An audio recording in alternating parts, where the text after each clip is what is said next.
All right, welcome to, I guess, episode one of our Hard Knocks slash One Jets Drive recaps.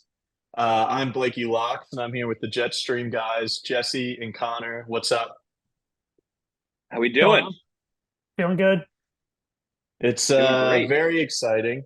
We last night watched the first episode of Hard Knocks, which even when it's not your team on Hard Knocks, is kind of like the unofficial start to football season. Always exciting to hear the music and the NFL films, everything. We were kind of, me and Jesse were just talking about it, just the way that they cut everything together. Like there could be nothing, there could be no substance to it, and it would get me fired up just from like the music and them cutting the guys with the lawnmowers on the field. Like all the vibes are just amazing. But we're going to be doing one of these for, I think there are four episodes, I Five. believe it was five. five Yeah. episodes, whatever, 4 or 5 episodes, whatever it is. We're going to be doing one of these once a week up until the season starts for every episode. And you probably already know if you're watching this or listening to this, wherever you're doing that, but the audio is going to be on the Jetstream podcast feed. The video, if you want to do that, is going to be on my YouTube channel, just Blakey Locks on YouTube.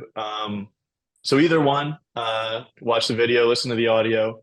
But we're basically going to be recapping the Hard Knocks episodes and the One Jets Drive episode. And maybe for non-Jets fans might not be as familiar, One Jets Drive is basically the Jets' own version of Hard Knocks that they do kind of throughout the season on their own YouTube channel, so that you can watch those episodes there if you didn't know that that show existed. But let's kind of start just big picture. Jesse, we'll start with you. What did you think just overall of Hard Knocks episode one? It's the Aaron Rodgers show, man. It's starts and it ends with Aaron Rodgers. The whole episode was I felt like it was pretty much about him. I thought they did a really I thought it was just really cool. Uh we got to hear him mic'd up so often, which is not something that I feel like we've really ever had access to as football fans before, a mic'd up Aaron Rodgers. I mean, maybe you guys can think of something, a time where he was mic'd up on the field. Like a lot of the time you hear like Brady was mic'd up all the time, right? Like there was always like Drew Brees clips. I mean, I was a little young, but Peyton Manning, I'm sure. I mean, Peyton loves media, but Mm. Rodgers has always kind of done his own thing. He's only talks to the media on McAfee, right? Like he only goes on McAfee. And he's like aloof and very like sarcastic and cocky and has his own like way.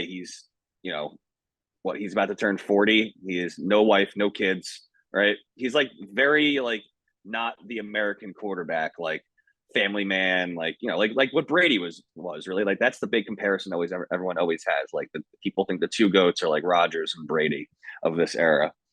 Um, so getting to hear how he interacts with teammates, how he, you know, uh, interacts with coaches. It was just a very cool seeing that. And on top of everything, it's fucking insane that he's a New York Jet. Like it hasn't Yeah. hit still. It Kind of really does. hasn't. Like it not even last night. Like I was feeling the emotions I felt when I was watching the McAfee announcement all over again. Where I was like, oh my god, this is real. This is happening.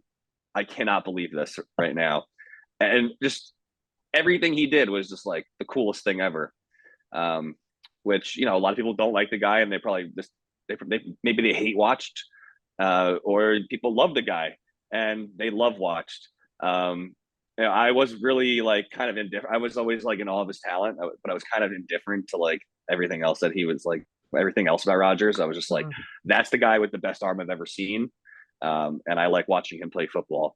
And I don't really care about his political affiliations. He's an athlete. Like his opinion's pretty irrelevant there. So overall, it was amazing, man. It was unbelievable getting to see him in like basically the flesh, like getting to see all these behind the scene things with him, and everything else is kind of just window dressing to me. Yeah, I mean, you said it. I made bullet points as I was watching the episode for us to kind of run through. I'm not even joking. My very first bullet point just says Aaron Rodgers is a New York Jet. That was the Yeah, when the like, episode started, and they're showing, which we can kind of start getting into it a little bit. The intro where it's Joe Namath after winning the Super Bowl and them saying the like that. greatest Yeah. team in the world, and then it kind of cuts to Rodgers, and I mean, because it literally, we haven't had a quarterback since Joe Namath that has kind of come with the pedigree or the expectations that we now have with Aaron Rodgers. So I thought it was kind of We fitting. haven't had a guy throw for 4,000 yards since Joe Namath. All right, like We haven't had a guy do a lot of and then things. we have Aaron Rodgers. Connor, what did you think big picture with the episode? And then we'll kind of run through everything that happened. Yeah, I mean, it was like they might as well name the episode the Aaron Rodgers Show, because that's pretty much all it was for like a half hour, 40 minutes into the episode. It was pretty much watching him throw the football, and then all of us probably watching at home, like with our mouths like wide open, just like, I can't believe this is happening. You're watching these highlights of him throwing balls to receivers and stuff, and they're just like absolutely perfect. And then on the flip side, it's the players doing the same thing. Like you got the guys in the defense, and you got like Sauce, and they're all watching him because they're fans. And I forget who was it. That was Meekle. It was Meekle. Yeah, he was just like, yeah, I grew up watching you, man. And I was like, he's like, you're gonna make me feel even older than I am. And it's like, yeah, I was like 13 or something like that when I was watching you play and stuff. I was like, these guys are just fans of Aaron Rodgers too. Like, it's incredible. And you got who was it? Jeff Ulbrich, who's talking. He's like breaking down the film with the defense, and then he's just like, listen, you can't fucking stop this guy. Like, look at these passes. Like, they're just that good. Like, this dude, is I was sitting our on guy. Like, I was sitting on my couch with my roommate, and we were just cackling for an hour, just like inconsolable. Like we just can't believe that he's ours. It just that's all you can say. It's really. insane, and it's and then you got was it at the Hall of Fame game? Sauce and Aaron Rodgers are talking. Sauce like, yeah, I want to play till I'm your age. So I want to play. And he's like, and you think about it for a second, it's like if he plays till he's Rodgers' age, Rodgers will be 60. When Sauce is like that old, then it's like that blows your mind too. And did you see the little? Oh, sorry. Continue, Blake. No, I was just gonna. Sauce was saying, yeah, I want this to be me one day going into the Hall of Fame. And Aaron Rodgers was like, I'll be old and gray by that point. And you're kind of like, oh, like that's just something people say. And then you do the math and you're like, yeah, I mean, he would be in the Hall of Fame in what, 25 years, maybe? Like he'd be getting inducted in the Hall of Fame if he goes on that path. So yeah, Aaron Rodgers will be ancient by that point. Yeah. 65. Yeah. No, I love the little look that Rodgers gave Sauce. I was just about to say when that. Sauce shook Revis's hand and like I'm sure they've met. I know they've met because they met on One Jets Drive last year. But the little nod, he was like, hey, that's who you got to follow. That's the guy. That's who you got to be. You know? That's the guy. Like, do that career path and then post career take advantage of that Buffalo Wild Wings sponsorship and get the Revis pod going. The post retirement Revis pod. Revis was taking so many strays for that. Listen, my guy was retired. Let him live his life. Like, if I in football shape. Like, if I've spent like 35 years of my life having to keep my body in peak physical condition at all times, and I've made millions and millions of dollars and like have a legacy that will live on like way past the time I'm gone, I'm not staying in peak physical condition for the rest of my life. Not a chance. Close. Listen, like I understand like the offensive linemen like shedding weight. Like Joe Thomas looks amazing now. And he was obviously a lot larger when he was playing, but like I love seeing the offensive linemen lose weight and all of the skill position players gain weight and quarterbacks. I just love that little like, juxtaposition there. It's fantastic. Yeah. All right. So I'll start going through the episode. Like I said, the beginning kind of starts with that Joe Namath, Aaron Rodgers crossover video, which is really good. I mean, the production level on the whole episode is ridiculous. They basically have it down to a science to make football fans just get absolutely fired up. And that video was awesome. And they kind of show some of the guys arriving at training camp. We saw Michael Clemens coming in with the spiked up baseball bat that we did see on social media, but it was great seeing all of that. And then kind of the real start is Robert Saleh giving the speech about the crows, where he talks about how crows are the only animal that are brave enough to attack an eagle. And the eagle easily could just, we lost Jesse. I don't know. The eagle easily could all right, perfect. Could shake off the crow, but instead of just shaking off the crow, it just flies as high as it possibly can until the crow just suffocates and dies and falls to the ground. And he said, at first I thought it was going to be something about crows and how they like are the only ones brave enough to like go for it. And then he was like, no, the eagle takes the crow, flies all the way up until it's dead. And I was just like, oh my God. And he was like, and we're going to have a lot of crows this year. And we just got to keep flying as high as we can. And I was like ready to like run through my TV. It was an unbelievable speech to start the episode with. It's fucking awesome. Can you imagine like what an Adam Gase intro to training camp speech must have been like compared to that? Like, I hate to bring up his name because I don't like to even give him that recognition. Yeah, how dare you sully this podcast? I couldn't even imagine what a speech like that could have been. What his intro to training camp speech must have been like. I almost want to go back to like a One Jets drive from back in the Gase era just to see. Because I mean, I imagine they probably had like 30 seconds of him in the entire episode. You think that they put him on camera and like? God, I hope not. I hope they're smart enough to not do that. Exactly. I hope they were smart enough not even to bother. So that was a great start, and then there were a couple little moments. We did get a glimpse of Vito Contento, the equipment manager, which is just an all-time name.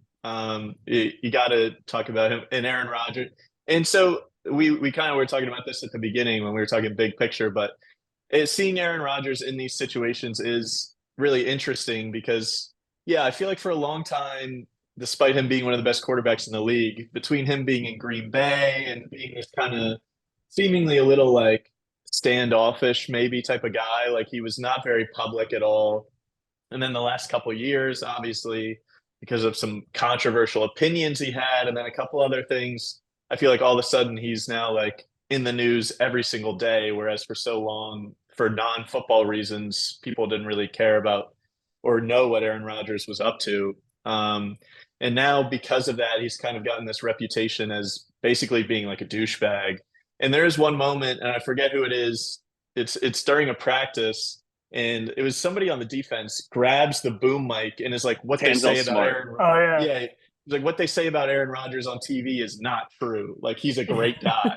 It's basically it was Al Woods, actually. Sorry. Yeah, that was Al Woods, I think. And so it's basic, and that's kind of like what you see. Like, I mean, we don't know what happens inside NFL locker rooms, but is the superstar quarterback who's done everything you can possibly do in football, like joking around being buddies with the equipment manager on every team? Like, I don't know. Like maybe they do. I could be wrong, but like, at least if Aaron Rodgers is this guy that people say he is, like very cold and not like interested in kind of forming personal relationships with people, like I don't think he's joking around with Vito Contento, the equipment manager, and being like, you got to make this guy famous. Like, so it was very cool to see that kind of side to his personality.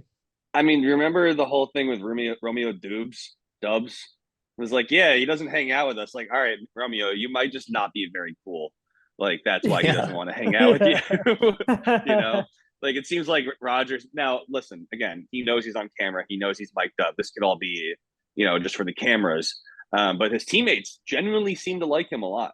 And that tells everything that you need to know about him. It's definitely, I mean, like, something you mentioned, like, all this media attention. It's interesting because, like, he's kind of the last of all of his contemporaries, like Breeze, Brady, Peyton, Rivers, Matt Ryan's, like, not in the league anymore. Like, all the guys from his era are retired pretty much at this point. And he's the last, like, guy. And then he makes this jump to the Jets. I mean, he's, like, the biggest celebrity athlete in the world right now, it feels like. And we have him. He's ours. Yeah. And I think part of that is, everything that comes with being in New York versus being in Green Bay, which Aaron Rodgers did talk about. I think he talked about it a little more on One Jets Drive, actually, in that more extended interview. But he basically brought up the fact that kind of what other people have been saying about, like, went to the Taylor Swift concert. I think 2 Taylor Swift concerts with, like, Miles Teller. It was a blast. I went to the Knicks playoff game. I went to the Rangers playoff game. Me and some of the guys went to see some plays on Broadway. I went to the Tonys. Yeah, you went to the Tonys. With CJ Uzama, who's a Broadway producer. Yeah, loves produced Broadway. A play or something. Yeah, it's crazy. And so he's basically kind of embraced the fact that in the next step of his career and all this attention he's been getting, he's like, I might as well just lean into it and just like have a good time with it rather than be this guy that some people may think I am and be like, oh, don't take my video at a Taylor Swift concert. Like I'm trying to, like he could easily be like, oh, I want some privacy, but he's like, no, I'm having fun. I'm at a concert. Like I'm this guy. I'm the quarterback of the New York Jets. Like I'm having a good time. Right. And so that's really good to see. That's what I was saying, like the opening statement, whatever I was saying. It's blowing my mind that he's been this open because he's never been like this before, and he only talked on McAfee. So like him like being so willing to get mic'd up and do all these things, and he's being really great with the local beat writers, and seems like he's been really accessible, talking at least like once a week. You know, the MO on him coming out of Green Bay was like really difficult with the media and just like cold, and it's been complete opposite here, which maybe the new change of scenery has just been like an energizing thing for him. Like Brady was kind of similar. He was posting on social media all of a sudden and like tweeting, and I was like, I hate how much I like him right now. Yeah, you know, like this like is like when he went to Tampa. A video of Brady First went to getting Tampa, dragged yeah. out of the boat parade when he was like Yeah. housed. He was actually shit Yeah. housed. I was like, yeah, I he's like, oh my god, like yeah. Tom's just like us. He likes getting hammered. You know, like early in his career, there was like the stories about like Brady like out chugging his linemen, and like that made him like. But like ever since from that point onward, you never really heard anything like that about him until he went to Tampa. You know, Right. and now we're getting that with Rodgers. It seems like, which is cool because Tampa. You know, Tom won a Super Bowl his first year in Tampa, so you know if we saying. you know if we you know that'd be there nice. are a lot of there are a lot of parallels between the two. And like you said, yeah, Tom was totally like about the Belichick way, the Patriot way when he was in New England. And then once he got to Tampa, and yeah, I think for those guys, when you play for the same team, like Brady and Rodgers, you play for the same team for 15 years or whatever, you do probably just get into the rhythm of every off season. It's the same thing. You're living in the same place. You're doing the same stuff. You're going to the same restaurants, hanging out with the same people. And then the change of scenery probably does like really invigorate those guys to like want to push for more and start trying to have a different attitude. And like you said, there was stories in Green Bay the last couple of years about how he wasn't really getting along with his teammates and all that. And then we're seeing these videos of how he has like a personal handshake with every player on the team, basically. The next thing I had was my god, that handshake with him and one. Sauce, where they're smoking and Sauce like put it out on somebody's shoulder, like as soon as I saw them raise the L's, I was like, oh my god, that's incredible. And then they go the L into the joint. I was losing my mind. It was incredible. So from everything we saw, and like you said, he knows he's on camera. He knows there's cameras everywhere. So maybe it's a little bit like he's trying to be a guy, but that just wouldn't make sense based on everything we know about his personality. Like if anything, he would be like trying to pretend like the cameras weren't there. Like he's not the type of guy that I think would like play up to the camera. I think that's how he is. Has got to be just kind of how he genuinely is. At least now, I mean, there's a chance that maybe he was fed up in Green Bay in the last couple of years, was kind of a dick to all of his teammates. I would definitely believe it. Yeah, he definitely was fed up. Yeah. That's fine with me. Yeah, he was yeah, exactly. Yeah, sure. All right. Yeah, okay. Yeah, he was done with like, you know, just everything there. And honestly, with everything going on, we're all, you know, singing his praises right now. I'm not saying this is gonna happen, but he might just be a completely different type of personality when the season's on. Granted, in the offseason with Green Bay, he was still, you know, being grumpy. He wasn't showing up to OTAs, he wasn't doing all that because he didn't feel like he needed to. And he didn't. It's fucking Aaron Rodgers. Like, he didn't need to. But he shows up for the Jets' first one. He's there with all, like, the new teammates. You know, it's one of those things that people were kind of speculating. Is he even going to bother to show up? Are we not going to see Rodgers at Florham Park until training camp? Like, is that going to be the first time he really has to meet some of his teammates? It's like, no. He comes to New York, and he's living it up. Like, and granted, there's probably not a whole lot to do in Green Bay or wherever he was like living, you know, when he was there and compared to here. So it's completely different, you know, set of circumstances to find yourself in. So he's living it up. He's doing everything he's probably wanted to do his entire professional career. but never really had the chance to while he was with the team because he was with the Packers, and he was stuck in the middle of Wisconsin. And most of the year when you're playing for Green Bay, it's the middle of the winter, so you're really not going to do much. Like you're kind of trapped. Yeah, I think another thing that plays into how his attitude, like what his attitude has been since he got here, is there's a good chance that he probably felt like taken for granted, in Green Bay, or like they didn't, like he was there for 18 years, right? Yes. 17 years. 17, And 18, like yeah. you guys were saying, like things just become routine and it's just like the same thing every single year. And they never drafted a wide receiver in the first round for him and all these things. And then and like he probably was like a little nervous heading to New York that first couple of days. I'm sure. But when he got there, if there's one thing the Jets are not going to do, it's take Aaron Rodgers for granted. That's like the very last thing they would ever do. They've pulled out all the stops for him. And they have a ready-made roster, and they got all of the guys that he wanted. They're going to go get 17 in a couple of months. All right, at the deadline. Don't even put that out in the world to get me over. I am putting it out in the world because they have the money and they have the money and they're going to do it. I'm manifesting it. And I'm tired of being a sad, loser Jets fan. All right, we need to start having a winning mentality. Aaron Rodgers has changed things. All right. Saleh said this ain't the same old Jets. Saleh said, he's like, people don't look at us on the schedule anymore and consider us an easy win, and we have to go back out there and we need to show them why.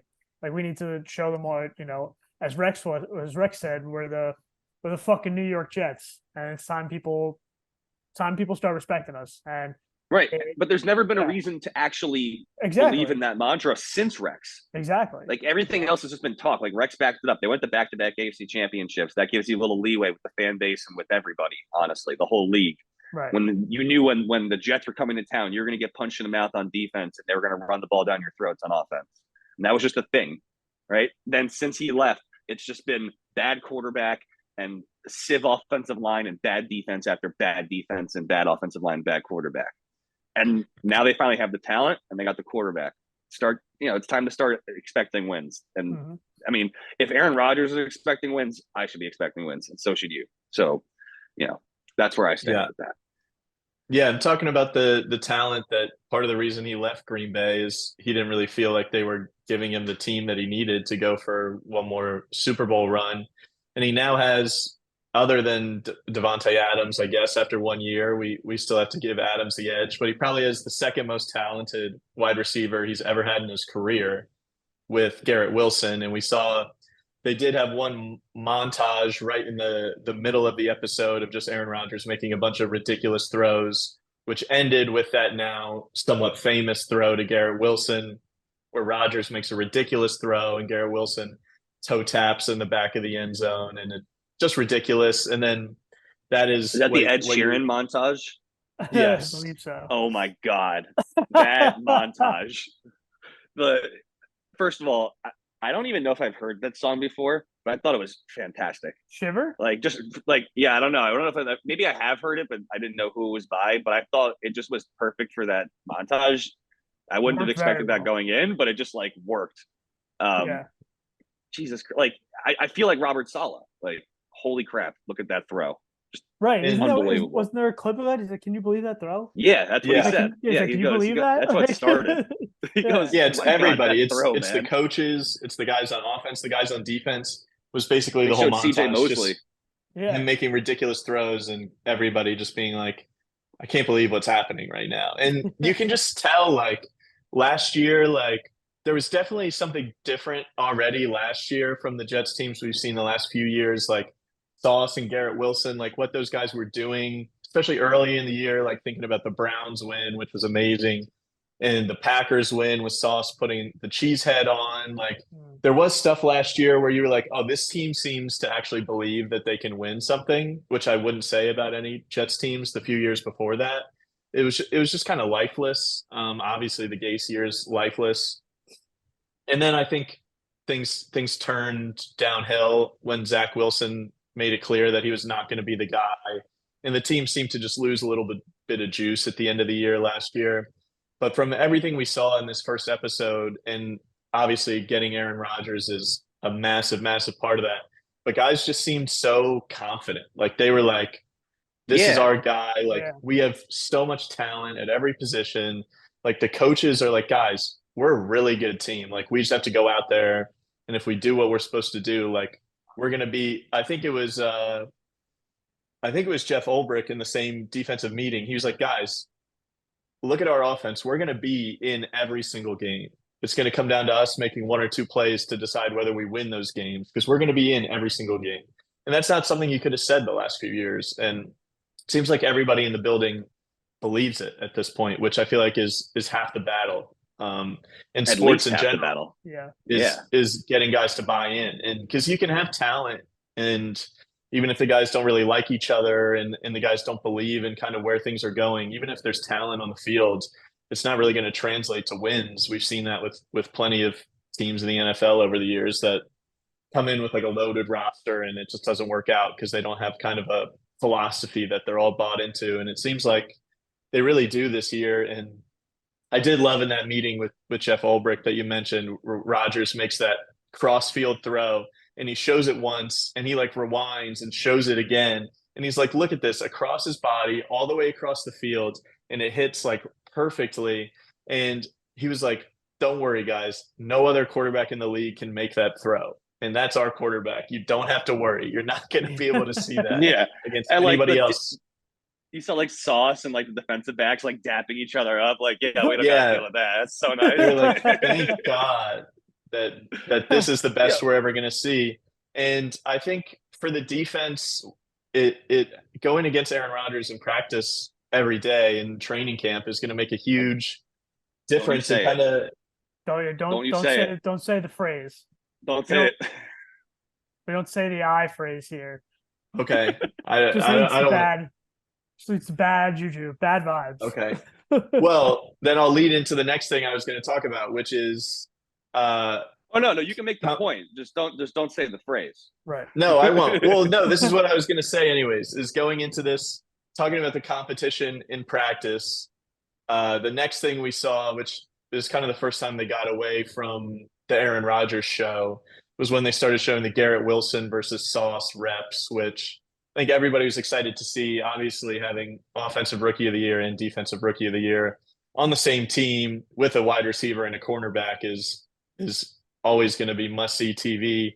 So we watched basically, I think, 2 or 3 minutes of just them going back and forth and the mutual respect of like one of them would get the other guy and he'd be like, Garrett Wilson would be like, damn, good D on that one. And Garrett Wilson would make a nasty catch.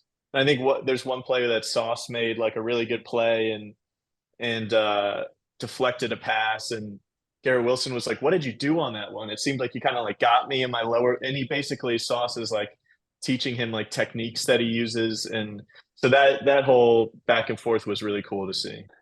That was really awesome, actually. I did note that as well. They were helping each other.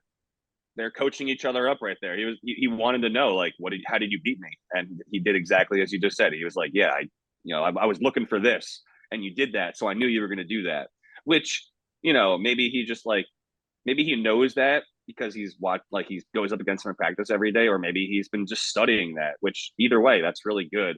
But that was awesome. Like seeing those two guys go at it. It's like you said, it's exactly what you want. You dream of drafting the offensive and defensive rookie of the year in a career as a GM, but to do it in the same draft and have them come in together. One of those, yeah. Let alone two, or like you're about to say, let alone two in the same draft. Like yeah, and Joe Douglas got two in the same draft, which is just a major reason why Aaron Rodgers is the quarterback. If we're being honest, like probably the second biggest reason behind Nathaniel Hackett, because I think he's the biggest reason. I think that was the smartest hire the Jets have ever made in the history of their franchise. I think once they hired him, I think we all, because Rodgers hadn't gone on McAfee yet, so I think he hadn't done his darkness retreat. Right. Yeah. I think we all thought in our heads that's like, well, we know why the Jets wanted Hackett. We know why everybody and their mother knew. Yeah, like it doesn't matter. It's like this guy just had the worst coaching job maybe ever, according to Sean Payton. Yeah, and he made it halfway through, like barely halfway through the season before the Broncos fired him. And now he's going to be our offensive coordinator. I mean, I'm watching him last night, and I understand, like, and I like how him and Rodgers, like, seeing them on the field together, like, kind of going back and forth. Rodgers is like Hackett's like criticizing Rodgers or something, and Rodgers is just like, "Well, you called the fucking play." Yeah, like, you did this, and it's like they're going. It's like, yeah, they're buddies. Like it's less. It's like, yeah, Hackett's still the coach and stuff like that, but he's also trying to coach Aaron Rodgers. Like, what do you have to teach him? Like at this point, it's a partnership. It's not a traditional coach coordinator or a coordinator quarterback relationship. Where like Matt LaFleur last year was the elder, maybe not by that much. Obviously, he's like in his early 30s, but like, you know, it was a very defined like offensive coordinator coach. I'm here to teach you, and that's part of like my job. Hackett's job is to like move the ball down the field in the most efficient manner and relay his ideas to Rodgers. And they like it's a partnership because Rodgers is 40 years old. Like it's Hackett 40 years old, probably. Like he's probably like 43, 44. Like they're probably very similar in age. Like Rodgers is calling his wife by her first name. Like they clearly like, they're like 43. He knows they know that they know each other's families. Well, I mean Rodgers knows Hackett's family, not the other way around. Rodgers doesn't know Rodgers' family. Rodgers doesn't know Rodgers. But you know, like I thought that was really cool as well, and that relationship is so unique. There's very few quarterbacks that can have that sort of relationship with an offensive coordinator, and you have to be a certain age to get there. And Rodgers is clearly at that age and has accomplished enough where he can do that. Yeah, you said Hackett's number one job is to just move the ball down the field, but honestly, his number one job is just to make sure Aaron Rodgers is happy. Because, like we've been saying, I don't think Matt LaFleur was doing that. And when you have like Matt LaFleur, who obviously comes from like the Shanahan coaching tree, like Shanahan, McVay, these guys that are like offensive masterminds, and maybe on paper it's like, yeah, of course they would be a better coach than Nathaniel Hackett because they're like these genius offensive minds. But when you have a quarterback like Aaron Rodgers, like you don't need a genius offensive mind. You just need somebody that can put the right people on the field and just say, go do your thing, and just make sure that he's in a good place. Like when Jimmy Garoppolo is your quarterback is when you need Kyle Shanahan doing incredible offensive schemes to make sure that things are working perfectly. But if Aaron Rodgers is your quarterback, that's not what you need. To quote Herb Brooks from Miracle, I'm not looking for the best players. I'm looking for the right ones. You know, and in this case, coaches. You don't need the best coach here. You need the right coach. And Hackett is clearly the right coach. I mean, he won 2 MVPs with Hackett as his offensive coordinator. So yeah, he's the right guy. All right, to keep things moving, just a couple. They did kind of get away from Aaron Rodgers. We saw Sauce graduate, which was awesome. Very cool to see that he lived up to the promise he made to his mom and went back and got his degree. And so congrats to Sauce. And then probably the funniest moment, which I think I saw you tweeted about it, Connor, when Solomon Thomas was talking about how he was mad because they went to go see a play on Broadway and the guys were like talking during the play, and Tanzel Smart was like, "What do you mean? We should be able to talk. I want to be sitting there eating a coochie board," and everybody just loses it. What? Yeah, like, charcuterie. He's like, "What did I say? What did I say?" Yeah, he goes. That was so good. That was probably the funniest moment of the episode. Definitely. Yeah. Also, Solomon Thomas. You know, he's gigantic. Massive, his arms, massive human. He has cannons. Yeah. Like, oh my God. I also like immediately recognized him because he was like, I feel like every single top 100 video I watched, he was giving commentary in it. I don't know why they valued Solomon Thomas's opinion so much in the NFL films, but they went to him every time. I was like, oh, that's Solomon Thomas.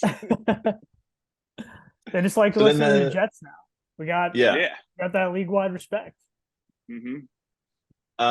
So the next thing we see, Liev Schreiber arrives on a helicopter, and I was surprised to hear that he said that's the first practice he's ever actually been to when Hard Knocks is being recorded, which I thought was kind of crazy. It seems like it'd be like a free perk for him to just get to Right. go and watch these practices whenever he wants. But he came in, and I thought one of the funniest parts too of the episode was Aaron Rodgers kind of throughout the episode was talking about how he wanted to meet what he called the voice of God, who is the Liev Schreiber, Right. the narrator of Hard Knocks, and he gets there, and Aaron Rodgers is freaking out. And I think he went over and said hi to him. Then he goes back to the quarterbacks like Streveler and Tim Boyle. He's like, "Do you guys see the voice of God is here?" And they were all kind of like, "Huh?" And he was just like, "The guy that narrates the show, he's here. You guys should go say hi." And they were just kind of like, "Ha ha." And he's like, "No, go say hi." Like he was taking it very seriously. He was like, "You guys have to go pay your respect to the voice He of God." yelled at Hackett about it too. He's like, "Why are you being an asshole? Go say hi." Yeah. Oh yeah, that's right. He was like all in on Liev Schreiber. He was like, "You guys cannot disrespect his greatness right now." Yeah. Shout out to I love the the Ray guy. Donovan heads.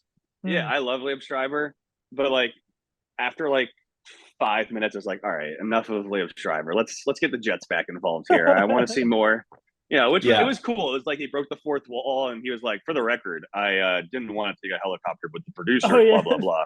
And Producers I thought was it like, looked "Oh, really cool." I was like, oh, that's kind of cool that like he's breaking the fourth wall here." But then I was like, all right, after like 5 minutes and Rogers, like fawning over him for forever, I was like, I didn't come here to see Liev Schreiber. I came Yeah. here to listen to Liev Schreiber. I don't need to see the man. If I He's want to got a go great see him, I'll voice. watch Ray Donovan or whatever, Great voice. like X-Men. But yeah, he has a great X-Men. voice. And he did say, which I thought was cool.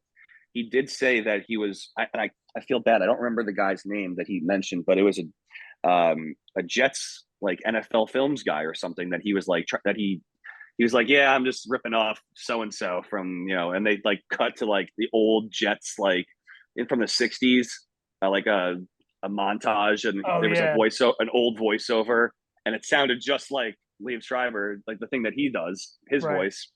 Because clearly he like puts on a voice when he narrates Hard Knocks, because that's not what he sounded like when he's talking to Rodgers. It's but John I thought that was Facenda cool. is the original NFL films guy. I think that's who he was talking about. John Facenda. Is that what it was? Because they showed a Jets Yeah. clip, so I assumed he was a Jets guy. But if No, he's I think they were like just NFL. I think they were just showing that for like syncing up with the Jets theme. But I think he's like the original, like in the '60s, like '70s would narrate like the NFL film stuff. And yeah, it is a super similar vibe, and that kind of voice like works perfectly for that. That was cool. And then Method Man comes, but we get into Method Man a little bit more in one Jets drive, so I'm gonna save Method Man for that. The next clip that I thought was really cool was everybody trying to mimic the Aaron Rodgers no-look pass. It basically showed everybody on the team trying to do these no-look passes, and Garrett Wilson doing it, Sauce doing it. Like they all wanted to see like who could do the best no-look pass. And then Aaron Rodgers kind of brings up Zach Wilson doing the no-look pass, and they were showing Zach Wilson basically practicing no-look passes. And I was like, Zach, I get you're trying to have a good time, but let's start with the basics before Zach Wilson is spending practice reps on no-look passes. I was thinking the same thing. I was like, let's make sure we can throw screen passes. Yeah. Like, let's get that down, but then we can start playing around with no-look passes. Leave that to the professionals. Yeah, I will say this, and this is jumping ahead a little bit just because we're talking about Zach. He looks a little better. So yeah, I don't know if that's Rodgers' influence already. I think, it's doing him worlds of good to have him there. Yeah. So I'm very excited to see Rodgers, they said Rodgers, he shouldn't play at all this preseason because again, it's Aaron Rodgers. We know what we're getting with him. So they said Wilson, it's going to be Wilson and Boyle only on Saturday because rest in peace. R.I.P. R.I.P. Chris. Thank you for that one underthrown ball. I appreciate it. Was that like one of the lowest moments as a Jet fan last season? Yeah. No, ever. Because just not just the last season, last season, ever. like the last couple of years at least. Just because last year was such a tease, and then that happened, and then the collapse happened, and Zach was so bad. It was a nationally televised game. We were losing to the Jaguars, which albeit they did make the playoffs, but still it's the Jaguars. And I mean, we like the fans, the 30 fans that were left in MetLife lost their minds When you- on an underthrown Chris Striefler pass. I was losing my mind in my apartment. the Like, worst I part, felt like a piece of shit because of that. right? Oh yeah, giant. And the worst part was that because we were in the game. Yeah. Like the Yeah. Jets were only down No, by it like was a still- touchdown or so. Like Yeah. it wasn't like a blowout. So it was. That's what made it Yeah. worse. But Well, I thought that moment was kind of equivalent to like the cheer that the Jets fans had is like when you're at like I feel like it's more like in basketball if like a ref makes like 5 or 6 bad calls in a row towards your team and then they like call a travel on the other team and the crowd is like, there we go. Like that's finally. It's like something, it's like, oh, somebody actually did their job and actually Right. completed a forward pass. Yeah. And that was like the minimum that we were willing to like applaud on the field because that was bad. of Zach. But no, they did get into after showing the Zach Wilson no look pass, they did get into kind of his whole situation a little bit and kind of, and like you said, in we can touch on the preseason game at the end, but he did look better and seems like more confident, and he seems more confident in a good way, like not in Yeah. a cocky way that we Yeah. kind of seen from him in the past. Confident in like I'm just going to try to do my thing. I'm going to do what I know I'm capable of doing, other than those no look passes, I guess. But he still got seems that like very. cockiness though. But you want that in your quarterback a Yeah. little bit, like Yeah, as you like long as he. the completion he had in the preseason game, he goes, "Oh, it's a dime and a half." Like he Yeah, said he to goes, himself, and I "You was want- like, "There's you the want- cockiness." You want cockiness, you want swagger, but you don't want it. You don't want post New England Patriots. It's not Yeah, my it's fault. Cockiness. Yeah. So it's like, Exactly. yeah, you want need to you want back the it up. swagger. I mean, Like, it's really cool, like seeing Rodgers actually like go out of his way to help the kid. right. I know it was well documented when Zach first came into the league that like he idolizes Rodgers and like they had a joint practices with the Packers. And I remember there was video and pictures of them standing with each other, and everyone was like, "Oh, like he's definitely like picking Rodgers' brain, like Rodgers 2.0 coming." Right. And now he's like they're on the same team. And I think Rodgers is like clearly aware of like how Zach regards him. Like Zach puts him on a pedestal because this is his idol, his childhood idol. We talked about Mecole Hardman being like, "I was watching you when I'm 12." You know, Zach was like, that was a wide receiver watching him was 12. Zach's a quarterback. Zach wants to be Aaron Rodgers, and Right. he came into the league and had these 2 really tough years. Something that Rodgers kind of experienced because he just sat for his first 3 seasons, so he didn't really even get to have bad years. He was just like irrelevant. So Rodgers maybe can empathize with him a little bit there. But it's just so nice. The Jets could have traded Zach Wilson this offseason. Odds are like Rodgers could play for 3 years. Zach's rookie contract will be up. Like, are they going to pick up that 5th-year option on Zach Wilson as a first-round pick, and it's going to cost them like $20-something million?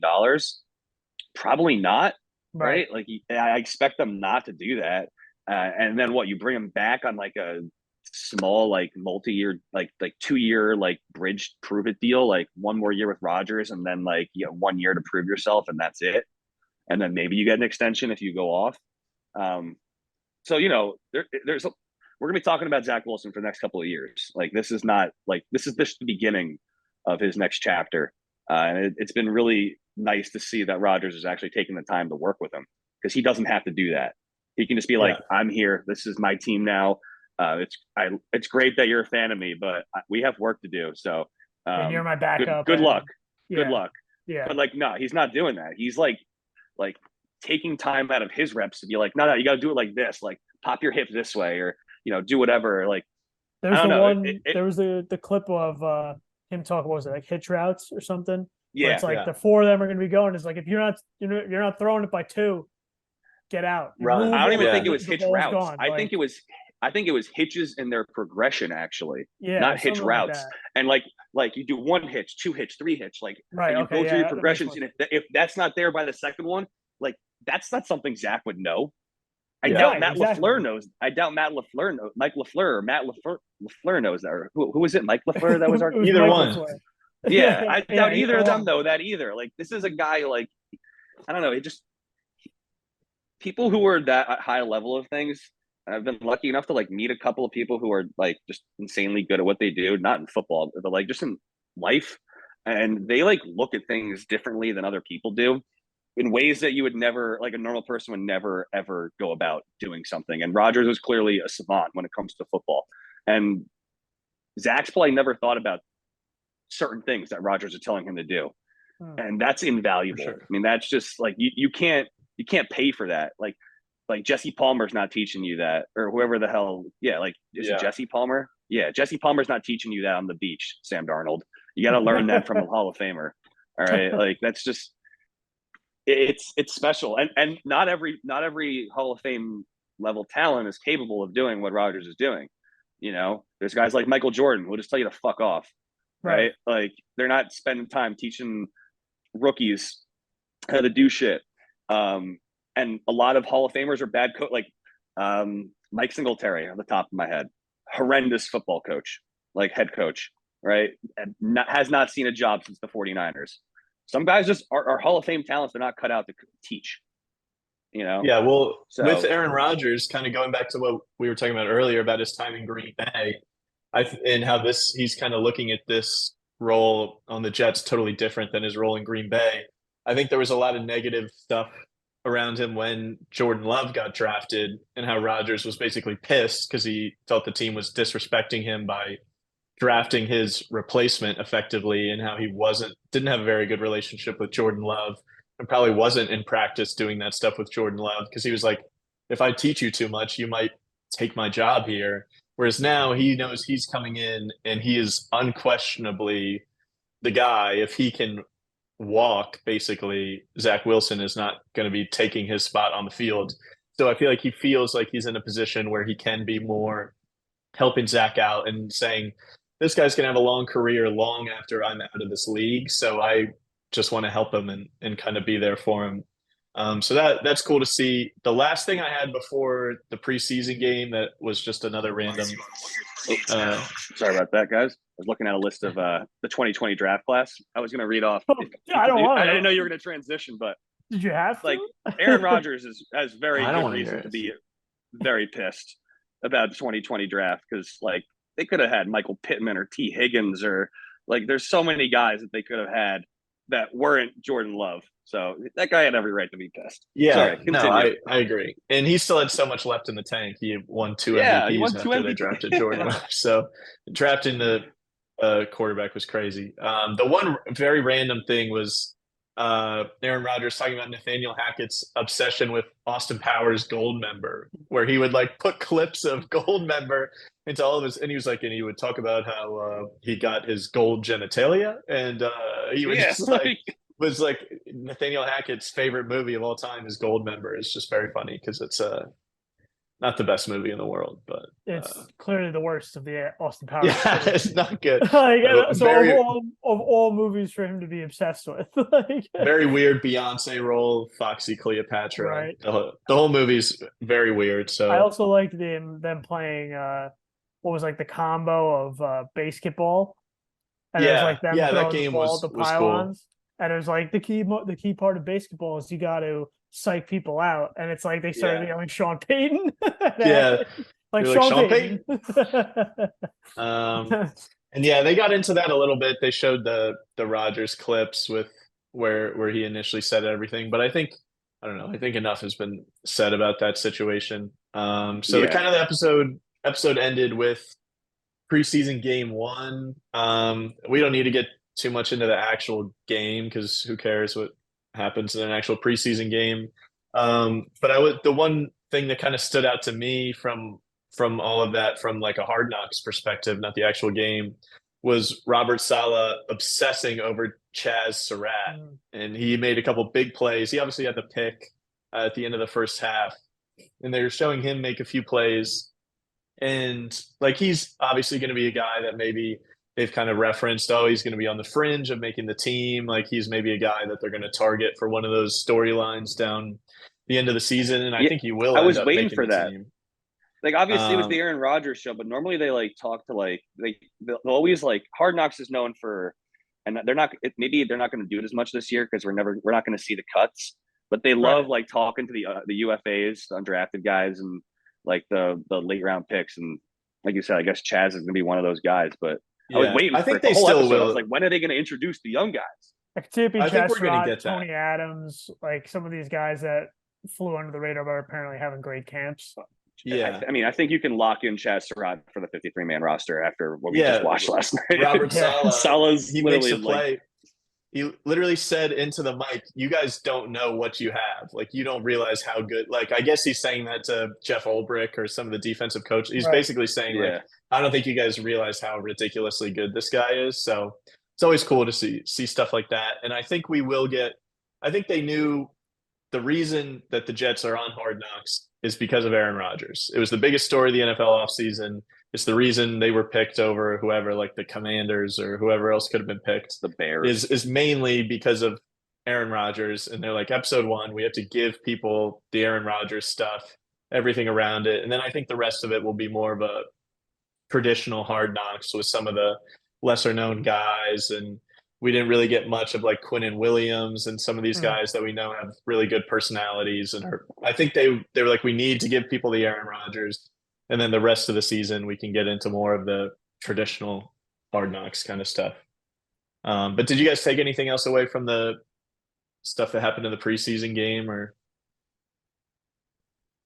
I mean, I liked the first of all, they showed the clip obviously of Zach Wilson's bomb and the fact that Aaron Rodgers called the play or whatever they want to say. He basically was just like said to Zach, he's like, just throw along, just throw. Well, he couldn't even. So he talked about that today during his media availability, and he was like, "Yeah, like Zach couldn't even hear me. I was just begging them to throw bombs all game long, and they finally did one." That's even better. Yeah, well, he on Hard Knocks, Aaron Rodgers had one quote where he's like, "In the preseason, you should throw it every single play because guys are more likely." Guys are 60% of the time it works every time. Anchorman quote. And he was saying, he's like, guys are more likely to get hurt on running plays, and you're just going to throw bombs, and good things are going to happen. And I kind of agree with his. Also, I cracked up when they showed it's like they did. Oh, the Jets are up 13-0 or whatever it was at halftime, and they go to the locker room, and there's just the shot of Zach sitting on the chair. He's eating an Uncrustable. Like he's like 9 years old. Yeah. I thought that was so funny. And he looks like he's 9 years old. So. I saw someone post on like the Jets subreddit or something like that. It's like, okay, it's like we're cracking a joke at Zach's expense, but like, I mean, I'm the most out of shape, unathletic dude on the planet. But apparently, a lot of guys who are looking for like, you know, quick hits of like carbs and energy, they crush like Uncrustables and like PB&Js if they can. Because it gives it's a great snack. Gives protein, like a quick hit of like carb energy and stuff like that. A little bit of sugar. Yeah, actually sugar, protein with the peanut butter. Yeah. Absolutely. I was like, why would he be eating an Uncrustable in the locker room? And people are like, yeah, I should have been eating a hot dog like Sanchez. Like, all right. Well, we can run through. We're almost an hour in already, so we'll try to run through one Jets drive pretty quick. There's not going to be as much to talk about, and then at the end we can kind of talk overall the 2 episodes. The one Jets drive tries to go a little more, I think, in depth, like behind the scenes with the players. It's much more like off the field stuff. A big first segment of it is Aaron Rodgers at the charity or a celebrity golf tournament that he did, the one that Steph Curry won, that he hit the hole. The Americans, the American Century Classic.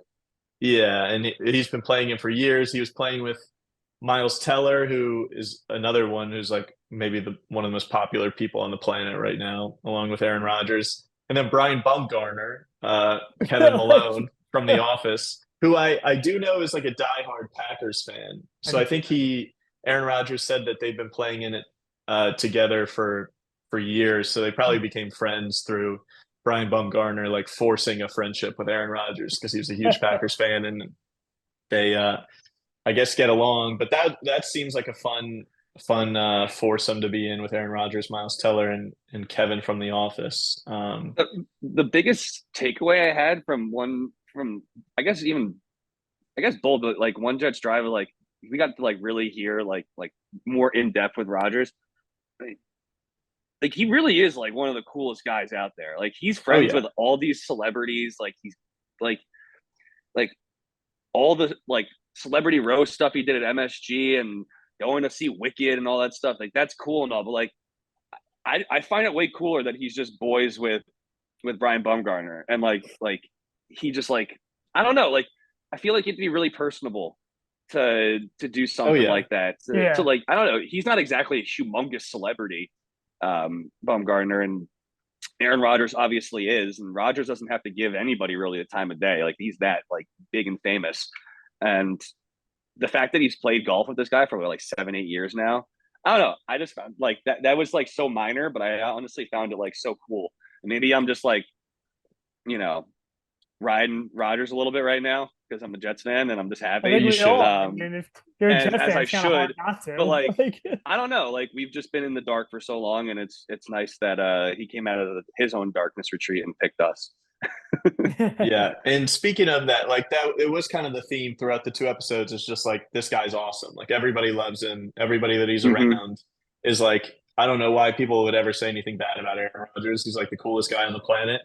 And what you were just saying, it made me think of one story that I saw like a clip from Bert Kreischer's podcast one time, that he was in Green Bay for a show and like hit up Aaron Rodgers just like on Instagram. Like they'd never met before.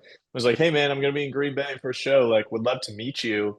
And Aaron Rodgers just hit him back and was just like, oh yeah, man, like big fan. Like who knows if he's actually a big fan of Bert Kreischer? Maybe he is, but he was like, yeah, like let's meet up.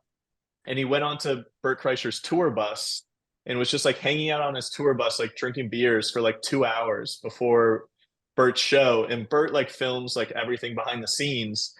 And so they're like filming like for hours, just him and Aaron Rodgers talking.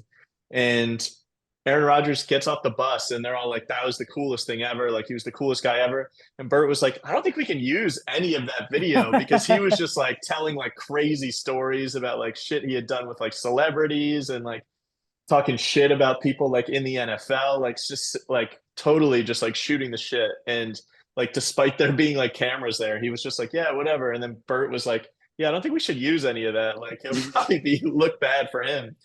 But he clearly is just like kind of just like a regular guy in He's a terms of like dude. how yeah. He's just a dude. And by the way, he definitely knows who Bert Kreischer is. I mean, Bert's in Joe Rogan's crew, and you bet your ass Yeah. that Aaron Rodgers knows definitely, who. yeah. Yeah.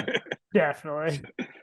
But so we got through all the golf stuff, and they kind of had a longer form interview that we already kind of touched on. That kind of the main takeaway from that for me was just that Aaron Rodgers loves being in New York and he loves doing all this stuff. But despite us saying like, yeah, complaining a little bit that the whole first episode was the Aaron Rodgers show, I feel like we've just talked about Aaron Rodgers for an hour straight. Yeah. So I'll give a little bit of love to somebody else. They did do a bit more, give a bit more attention to Quinnen Williams on the One Jets drive. They kind of showed him coming in for the photo shoot to sign his new contract with his wife and his newborn baby. And that was really cool, because talk about somebody who is just like the most likable person on the planet. Like I think Quinnen Williams, his smile and his laugh and like his general demeanor for being one of the most terrifying people on the planet on the football field, seems like the nicest, like sweetest guy in the entire world. And we all obviously wanted him to get paid badly just because of what he's going to do on the football field over the next few years. But like, I feel like nobody deserves it more. It seems like totally like with his wife, their relationship and being a dad, he's talking about waking up at 3 o'clock in the morning to like feed the baby and do like skin to skin, like contact with the baby. Like he seems like just the greatest guy in the world. I don't know why I just thought of this, but when you were like, yeah, he's just like the nicest guy, but like when he's like the most terrifying guy at the same time, you know, in The Longest Yard, Swatowski. Oh yeah. The super nice guy who like, he was like, at the end, Nellie's like, oh yeah, he said this. And then Swatowski gets all mad and like kills the guy on the field. Hand goes yeah, like the hand goes like a fist. Yeah. I was like, yeah, he's our Swatowski. That's yes. Exactly. And I love how he signed, his pen had "Bless you, thank you" on it. Yeah, his agent gave him that. He's like, they gave me. He's like, that was it say his agent or someone gave him the pen. It's like, yeah, it's got "Bless you, thank you" on it. That's so good. I don't think anybody's ever given a better opening like professional sports interview than that one right there. I mean, no, it's iconic. It's iconic. It really is. It really is. But it also goes like just like how like genuine of a guy he is. Like some people would be like embarrassed about that or like, and he's just like totally in like the fact that he would say bless you thinking that somebody else needs, not himself. And then thank somebody if they were to say bless you to him. He basically was just showing like how sweet of a guy he is. And and the fact that he said that, and it's like him looking there with the suit on, he still has braces. Yeah, his braces. It's just a perfect. It's adorable. Perfect scene. It is. Scene.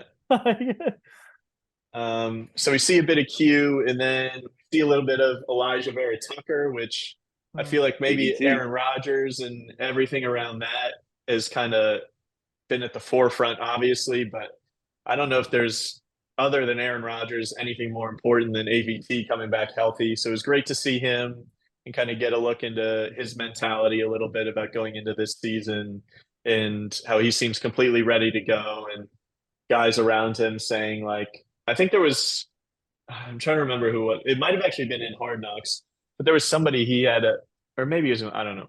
He had some rep where another offensive lineman was like, dude, you're one of the best I've ever seen. Like you are just absolutely ridiculous. And I'm guessing it was one of the older, like veteran O linemen. So him coming back is going to be huge. So it was cool to see him for a little bit.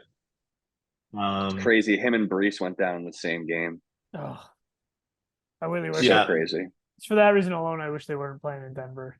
Like, I know. Make Denver come to MetLife. Like I just have a between that and now the Sean Payton shit.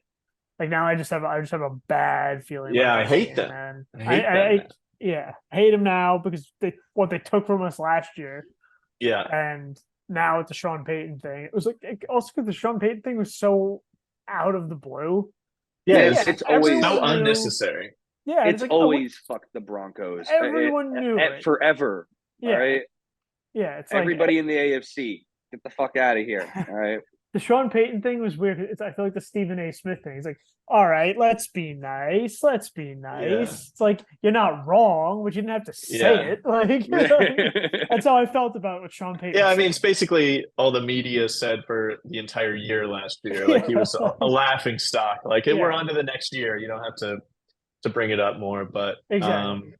A couple more cool moments from One Jets Drive was that we saw conversation between Sauce and Quentin Williams talking about how they're Shaq and Kobe, and Sauce was like, "Yeah, but I'm Shaq," or Quentin Williams was like, "I'm Kobe," because you would assume based on their size that Quentin Williams would be Shaq, but Quentin Williams very much wanted to be Kobe, and then guys were like, "No, I'm Derek Fisher," and it was like, "Oh, he's like they just kept naming random play," and like one random white guy came over and they were like, and he's Jerry West, John Stockton. That's John Stockton. It was very funny. So I mean that's one of the best parts about these shows is just like seeing these guys' personalities more that you don't normally get to see.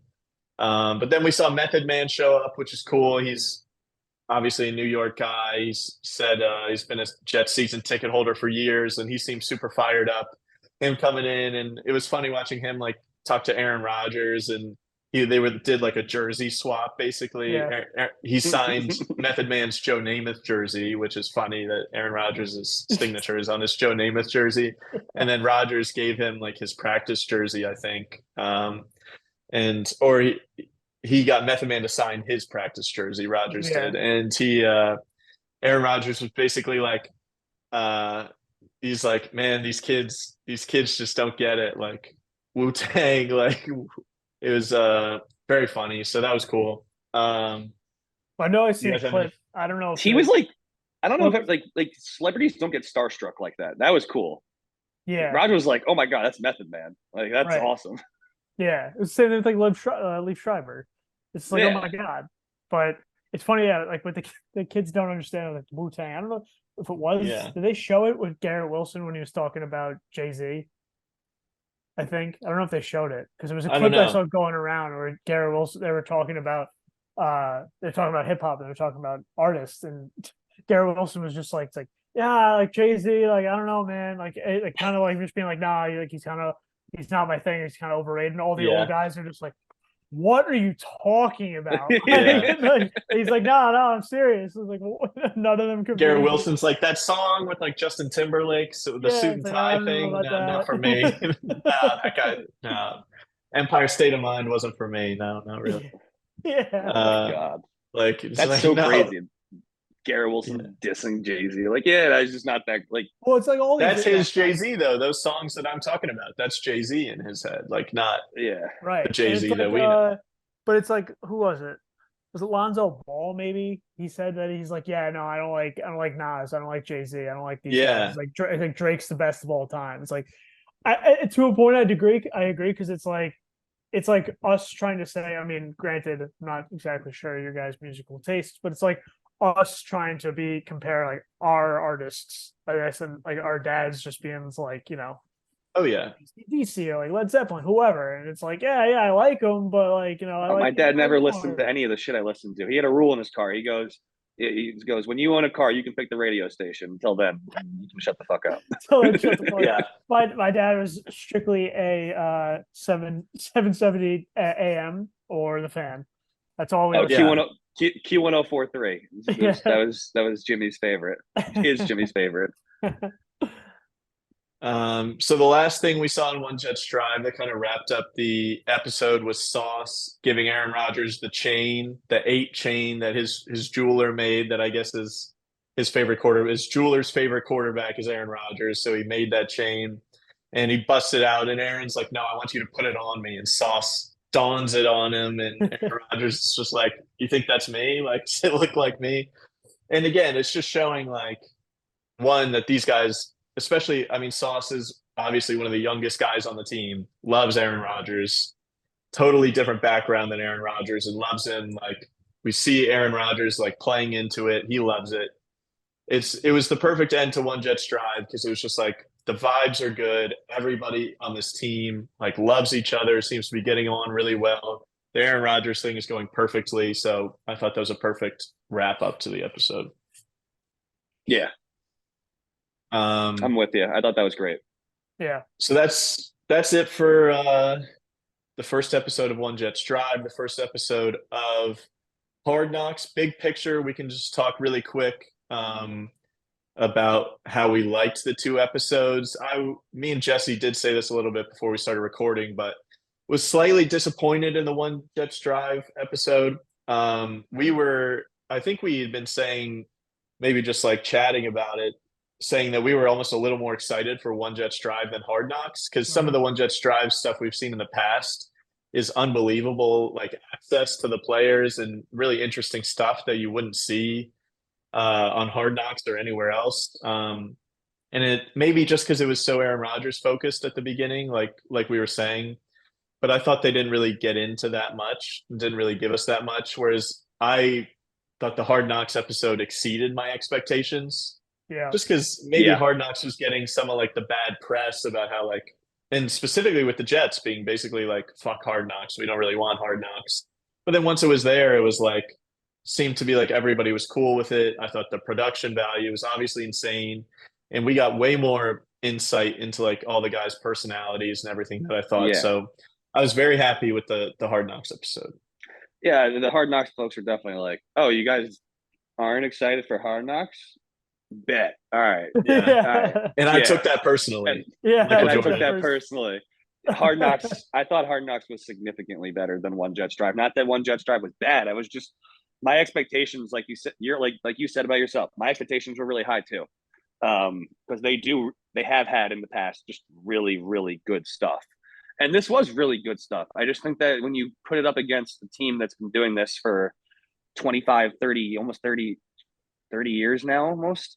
They've been doing this for so long. It's hard. HBO's got resources that not a lot of other media teams have, and I don't know. Like you've mentioned a couple of times, the production value is just so much higher. Like I don't know about you guys, but it's hard to compete with the Hard Knocks theme music. Yeah. Like One Jets Drive is really awesome during the season because like it's just something that it fills a void. Like there's nothing else out there like it. And even like during the draft process, I love do they call it something else in the Like spring? I think Take Flight. Take Flight. Something. Take Flight. Flight 23. Flight 23, 22. Yeah, those are really, really basically. good. Yeah. I'm a really big fan of those. Yeah. But like hearing that that violin or whatever instrument the hell it is, like during Salah's speech to open, like it's just like a quick like no, you know, and I'm like, just like this, like the goosebumps just like then they go into like from the my montage of the body. players, and it's like the New York City skyline, and I'm like, it's just fuck, it hits differently. Like, it hits purely differently. They got me from production value. Is just the production value is just another level. But it's almost unfair great. to like the I one thought both Jets were drive great. I people, liked Hard Knocks better. Yeah. I couldn't stop smiling last night. I was just cracking up the whole entire time. Same. It's like it's almost unfair to the one Jets drive team, because it's like they do amazing work, but it's like you're going up against the Goliath here. You're not gonna have the same production value, or like you're saying, it's just not gonna look as good as something coming from HBO, who is widely regarded as like premier TV network for their content. So I liked Hard Knocks more. I think it was just a lot more interesting. I hope next week we get a little less Rodgers and more on other people. I want to see, I want to see the young guys now. I want to give me the rookies. Yeah. Show me Will McDonald. Show me Tippmann and his freaking bullet. Yeah, we Like, didn't even really see the rookies. We didn't really see and show me Michael Clemens. Show me Michael Carter. These guys that are like have these personalities. And was it Michael Clemens that was doing the yoga? Yes. It was Michael Clemens with the yoga. I think it was. He was doing yoga, and they were like, "Do you think you have what it takes to be like the edge that this team needs?" And he like paused for a second and just had this super serious look on his face, and he just went, "Yes." And it was just like, "Oh shit." Okay. He's destined. Michael Clemens and what's his name? The coach, who was the emergency head coach. Middleton. He was also Ron Middleton. Ron Middleton. Yeah. He was the Senior Bowl coach too. I think. And he was the head coach when Salah had COVID. He's destined. I need them both to be like Hard Knocks characters. I think Middleton will certainly be in Hard Knocks. They deserve it more than anything. I think this was then my praise of NFL films and HBO is going to go in the tank. It's a failure on the production team. Yeah, I agree. I think going heavy Rodgers for episode 1 is totally fine. It's what people wanted to see. Right. It got all of us fired up watching all those throws and seeing how well he interacted with everybody. But I think going forward, I mean, we got some Garrett Wilson and some Sauce in this one. I think we'll get the rookies, we'll get some of the cut guys that are on the borderline, and even if we aren't, give me Breece Hall. Give me some Breece Hall too. We'll see some Breece Hall bounce back. Quinnen Williams. We haven't even talked about that. Wasn't in either episode, which I found interesting, but like not surprising. No Dalvin Cook. Nothing about him. Yes. Nothing about his visit. He was there. That was good too. Yeah, and the Hard Knocks cameras were there and were documenting the whole thing, and so were the One Jets Drive people. And like One Jets Drive will if he ends up signing with the Jets, they'll have him like the signing ceremony and everything, and that'll be cool. And then Hard Knocks will definitely show us more of like the visit and how that went. I think they probably have all that footage in the holster, and then I'm sure the team is like, it'll get too complicated with trying to actually sign a contract while putting out like this content.